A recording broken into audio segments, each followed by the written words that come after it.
Silence was good.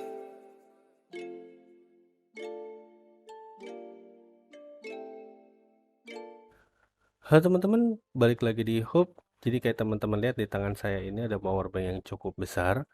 Ini adalah power bank Vivan VPB B40 yang kapasitasnya itu 40.000 mAh. Nah, sebelumnya saya sudah bikin video tentang unboxing power bank ini. Jadi kalau teman-teman yang penasaran, jadi dapat apa aja dari paket penjualan power bank ini bisa cek langsung di kolom deskripsi atau cek di kanan atas ini ya. Nah, di video ini saya mau review sedikit tentang power bank ini yang sudah saya gunakan beberapa waktu ya. Jadi sesuai dengan namanya, power bank ini berkapasitas 40.000 mAh dengan build yang solid banget ini, keras banget kayak gini. Terus cukup berat ini sekitar 1,1 kg beratnya. Dan desainnya itu yang emang terkesan apa ya, standar banget, nggak ada unik-uniknya. Paling uniknya cuma di sini nih ya, di LCD-nya itu tampilan kapasitas baterainya seperti ini.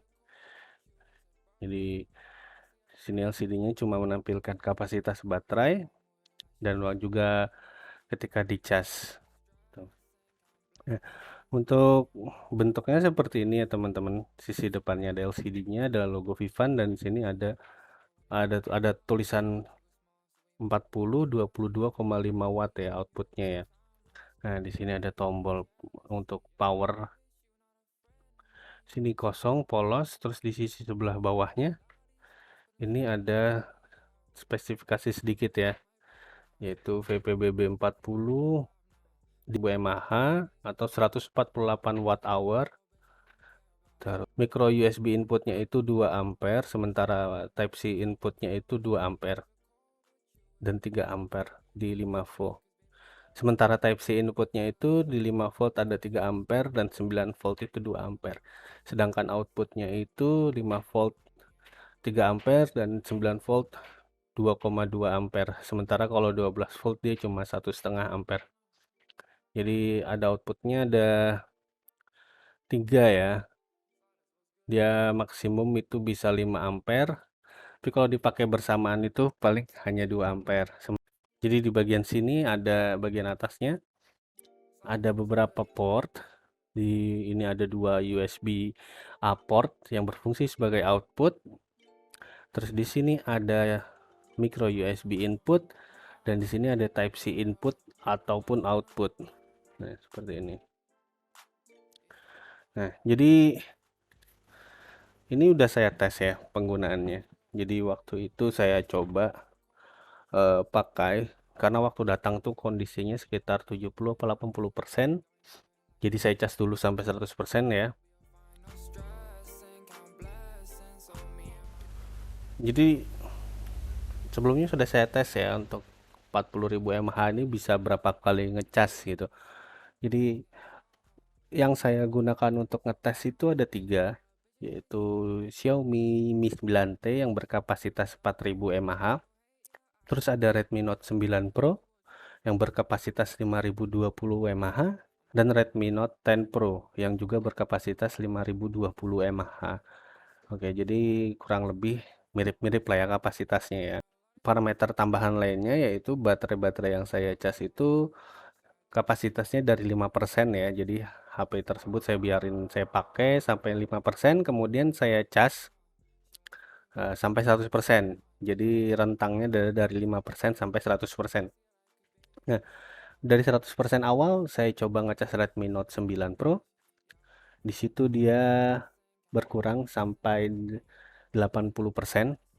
Eh, jadi berkurangnya itu 20%. Terus saya pergunakan lagi untuk ngecas Mi 9T. Mi 9T setelah dicas sampai 100% dia sisa baterainya 75%. Setelah itu saya pergunakan untuk ngecas Redmi Note 10 Pro. Dari 75% dia turun ke 60%. Jadi habis 15% ya. Jadi udah 3 HP dicas dari 100% sampai dengan jadi sisanya 60% untuk 3 HP ya. Terus saya pergunakan lagi untuk Mi 9T, itu kali ini cuma berkurang 10% ya, dari 60% turun ke 50%. Terus setelah itu saya pergunakan untuk ngecas Mi 9T lagi dari 50% itu ya. Dalam kondisi sekarang sih penggunaannya lebih banyak atau battery draining gitu ya, karena waktu itu saya pergunakan dia sebagai GPS menggunakan Waze, jadi screen on terus ya waktu itu waktu saya ke Nepal Van Java, jadi sekitar 2 jam dia screen on sambil dicas. Dan juga ada Spotify on, Spotify dan Bluetooth on. Bluetoothnya tentunya ke earpiece sama ke jam ya. Jadi waktu itu dia habis sekitar 28%. Jadi untuk ngecasnya itu sisanya tinggal 22%. Dari 22% itu saya pergunakan untuk ngecas Redmi Note 9. Jadi itu kemudian sisanya sekitar 10%, dan 10% sisanya saya pergunakan untuk ngecas Mi 9T lagi, dapat sekitar 70 atau 80-an persen gitu. Jadi total dari 100%, dari satu kali pengecasan 100% itu dia bisa ngecas 7 kali dengan kapasitas baterai itu 4000 sampai 5000 mAh ya. Jadi ya emang sesuai ya berarti ya. Jadi emang sesuai dengan kapasitasnya dia gitu. Dimana kalau kita hitung emang 5000 dikali 8 itu aja emang udah 40.000 mAh gitu. Nah, untuk waktu pengecasan si unit powerbanknya ini sendiri itu cukup lama ya. Dia butuh waktu dari 0 sampai 100% tuh sekitar 9 jam. Itu saya menggunakan charger yang 18 watt ya. Jadi quick charge gitu. Nah, untuk currentnya sendiri ini yang masuk itu sekitar 2 sampai 3 ampere tergantung penggunaan. Kalau dicas bersamaan itu paling tinggi 2 ampere, sementara kalau hanya satu yang connect itu mungkin sekitar 3 amperan ya gitu. Kelebihan lain dari powerbank ini selain awet ya, karena emang besar banget gitu, dia ini enak banget ya kalau buat dibawa pergi,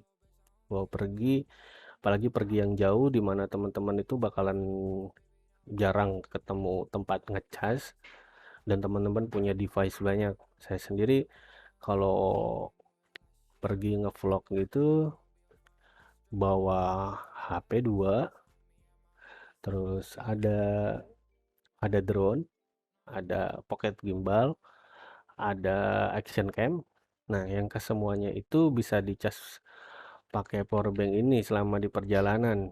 Dan kalau kita pakai misal ini powerbank robot juga ya, ini yang 10.000 mAh, paling dipakai buat ngecas satu HP itu juga udah sisa 30 persenan ya.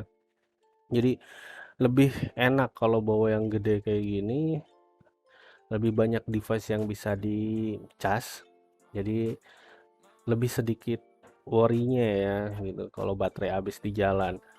Jadi ya selama ini saya pakai buat ngecas HP, ngecas drone, ngecas pocket gimbal, ngecas action cam, ngecas ini earphone, ngecas jam, bisa semua. Dan teman-teman nggak perlu sering-sering ngecas itu. Jadi ini mungkin kalau teman-teman ngecas tuh paling seminggu sekali ya. Itu pun teman-teman bisa tinggal. Jadi misalnya mau tidur gitu tinggal dicas aja paginya udah 100% gitu, karena emang lama ya 9 jam ngecasnya gitu. Jadi ini emang travel companion yang enak banget kalau teman-teman punya banyak device ya. Cuma emang kekurangannya adalah dia gede banget, bulky banget, yang bisa dibandingin ya. Terus selain itu juga dia berat. Jadi kalau teman-teman backpackan gitu naik motor bakal kerasa penambahan bebannya dengan membawa powerbank ini gitu. Oke teman-teman, Jadi itu tadi pengalaman saya menggunakan powerbank ini. Kalau teman-teman tanya ke saya ini worth it apa enggak, worth it banget. Kalau saya rekomendasiin apa enggak, saya rekomendasiin banget. Daripada teman-teman beli yang kecil-kecil kayak gini cuma bisa ngecas beberapa kali, 1 sampai 2 kali maksimal. Mending beli yang gede sekalian kayak gini ya, walaupun berat, teman-teman bisa pakai traveling yang agak jauh gitu. Tapi tentunya dia nggak bisa masuk pesawat ya, karena gede banget. Oke, jadi segini aja video review tentang Vivan VPB B40 yang super besar ini. Semoga bermanfaat buat teman-teman. Sampai jumpa di video kami selanjutnya. Terima kasih.